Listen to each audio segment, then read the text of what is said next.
one of the founders of Adamczyk, Lieber and Associates law firm. We are based in Krakow, Poland, and we specialize in business law.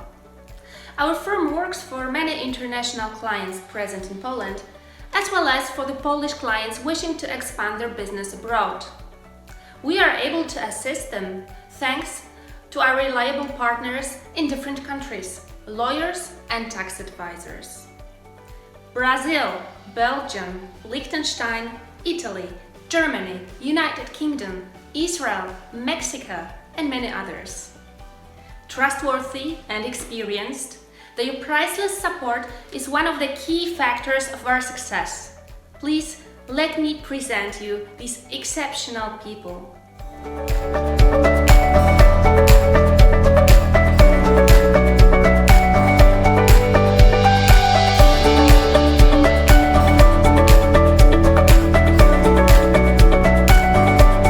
Hi, I'm Nick Atkins and I'm a corporate partner at Stevens Bolton here in the UK.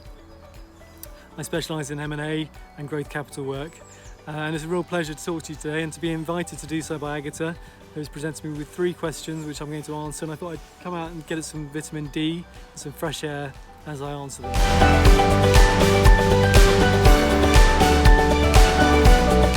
And the answer to that question is it's been a very varied picture.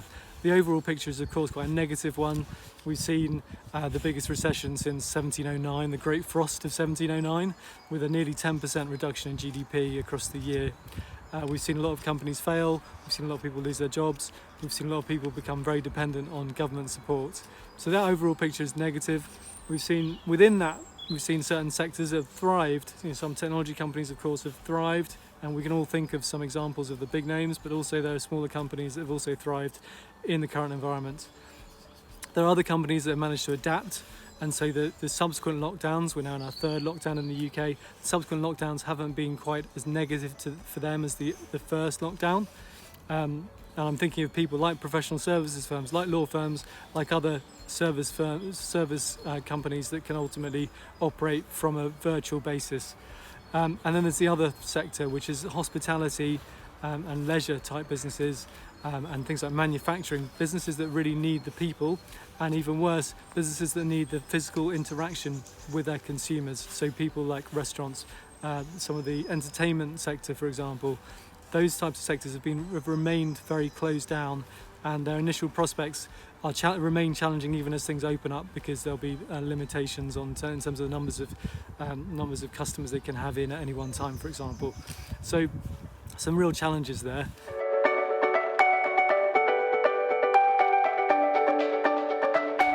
And I guess the answer there again depends on the sector, but those people who are facing problems, often that problem is based on liquidity, and it's liquidity which is often a short-term temporary thing because of lockdown.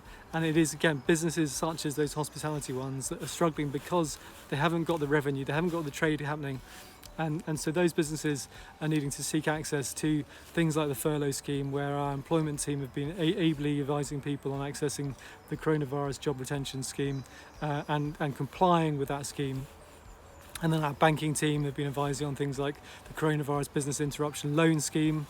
Restructuring team have been advising people on restructuring their position in terms of their lenders and their creditors. We've in the corporate side, on my side, we found ourselves advising on Future Fund, which is an investment fund set up by the UK government to match private investors via convertible loan agreements. And will have an interesting effect in the longer term, that we'll find these innovative private companies with the government on their cap table, or an institution the government has sold that investment onto. So that will be interesting. And of course we've seen advice in all sorts of other areas, including things like real estate, in terms of the relationship between landlords and tenants, some of the temporary legislation in place to protect tenants. And we found ourselves advising on commercial contracts in terms of things like force majeure in contracts. And on the M&A side, all these things all come together in the form of due diligence. And we find ourselves looking at all these types of things, and we find ourselves drafting share purchase agreements to refer to all these types of things. So these are all areas where we found ourselves interacting with all the challenges faced by other companies, and also where we're finding ourselves hopefully helping companies to navigate the problems they face as a result of the pandemic and lockdown.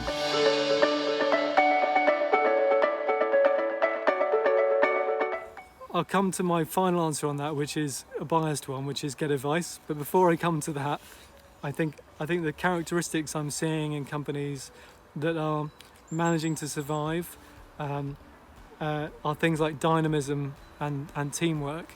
And within teamwork, it's things like well-being of their staff. And I think that dynamism and that teamwork is enabled by some of the technological infrastructure investments that businesses have made over the period of time. Simple things like Zoom, but other things to enable people to work from home.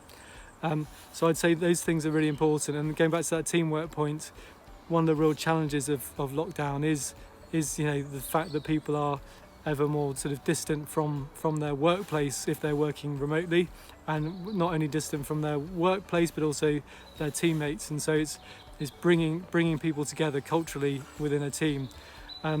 But that's a one sort of soft skill which I think is probably more important than what I'm about to say, which is one other thing would I say, and I guess that's advice. And I think I would just recommend to people to seek advice in a timely fashion. I'm thinking of things like restructurings, but I'm also thinking about another challenge, which if we're talking about international matters, I can't help but mention, which is Brexit.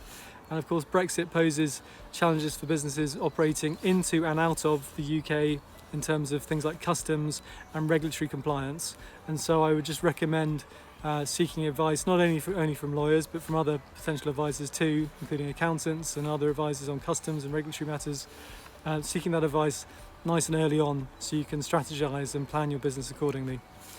Anyway, I hope this has been helpful, and please do feel free to get in touch if I can help at all. Thank you. Bye.